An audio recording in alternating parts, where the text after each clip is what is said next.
वंदे मातरम। 1908 সালের 11ই আগস্ট কিংসফোর্ডে বন্দে মাতরম বলার দোষে যে বালককে বেত মারার হুকুম দিলেন ব্রিটিশ সরকার, তারই পক্ষে দাঁড়িয়ে ক্ষুদিরাম বসু ও প্রফুল্ল চাকি সাহেবের ফিটন গাড়ি লক্ষ্য করে বোমা চালালেন মুজাফফরপুরে। সাহেব নিহত হলেন না, তবু নাবালক ক্ষুদিরামকে ফাঁসির হুকুম দেয়া হলো। জননী গুলো তুলে বুকে শান্তনবাস দেহ তুলে চোখে কাঁদিছে তব চরণ তলে 63 কোটি নরনারী।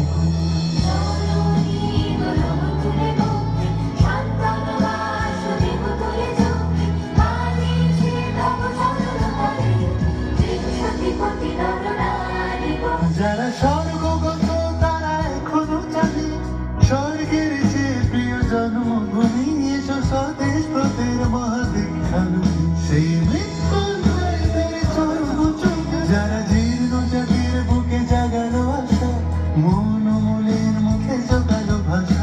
আজি রক্ত কমলে গাথা, আজি রক্ত কমলে গাথা মানল খাই বিজয় লক্ষ্মী দেবতাদেরই গলে। মুক্তির মন্দির শোকানো কলি কত প্রাণ হলো বলিদান, লেখা ছিল সুরকালি। 8ই এপ্রিল 1918 মাস্টারদা সূর্য সেন ও তার 65 জন শিষ্য মিলে পরিকল্পনা করে চট্টগ্রামে ব্রিটিশ পুলিশের অস্ত্রাগার লুট করেন এবং তারপরে লুকিয়ে আশ্রয় নেন জালালাবাদ পাহাড়ে। এর 4 দিন পর ব্রিটিশ বাহিনী খুঁজে বার করে মাস্টারদা ও তার সঙ্গীদের। সেদিনের অস্তমিত সূর্য ছিল সূর্য সেনের রক্তের আলো। আহ্বান শোনো আহ্বান আসে মাথায় উঠে দুস্তান পানি দুস্তান খেলে বন্যার মতো বেরিয়ে। আহ্বান শোনো আহ্বান আসে মাথায় উঠে দুস্তান পানি দুস্তান খেলে বন্যার মতো বেরিয়ে। যুগ সঞ্চিত শক্তি দিয়েছে সারা হিমগির সংযুক্তি সূর্যের ঠিকানা যাত্রা শুরু করছে শোনে দুর্বার বেগে ত্রুটি।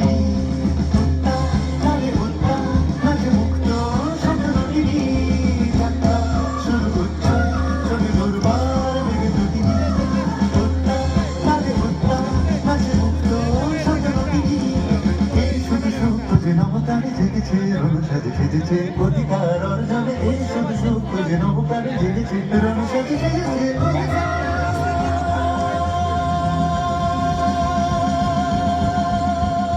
24শে সেপ্টেম্বর 1932 মাস্টারদা সূর্য সেনের মন্ত্রে দীক্ষিত কৃতিলতা ওয়াদেদার 15 জন সশস্ত্র বিপ্লবীকে নিয়ে পাহাড়তলি ইউরোপিয়ান ক্লাব আক্রমণ করে আগুন ধরিয়ে দিলেন।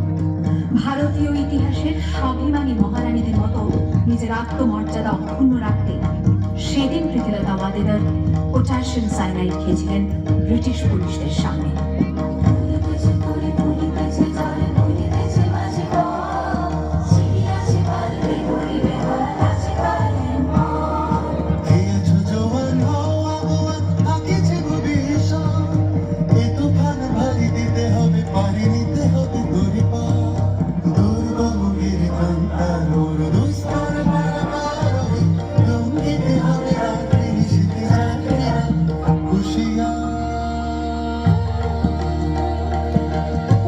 সেপ্টেম্বর 1942 তমলুকের মাটিতে কয়েক হাজার ভারতীয়কে নিয়ে যিনি পুলিশ স্টেশন ঘেরাও করার লক্ষ্যে হেঁটেছিলেন, সেই 70 মাতঙ্গিনী হাজরা পুলিশের নির্মম গুলিচালনা ও লাঠিচার্জ সত্ত্বেও তার হাতের পতাকাটি মাটিতে লুটোতে দেননি।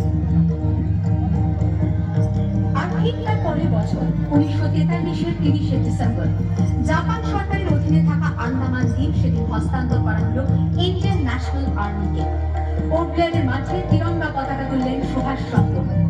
এটাই স্বাধীন ভারতের মাটিতে প্রথম তেরঙ্গা ঝান্ডা।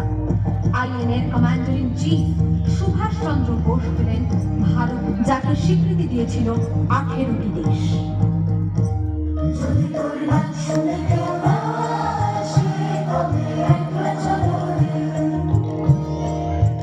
वंदे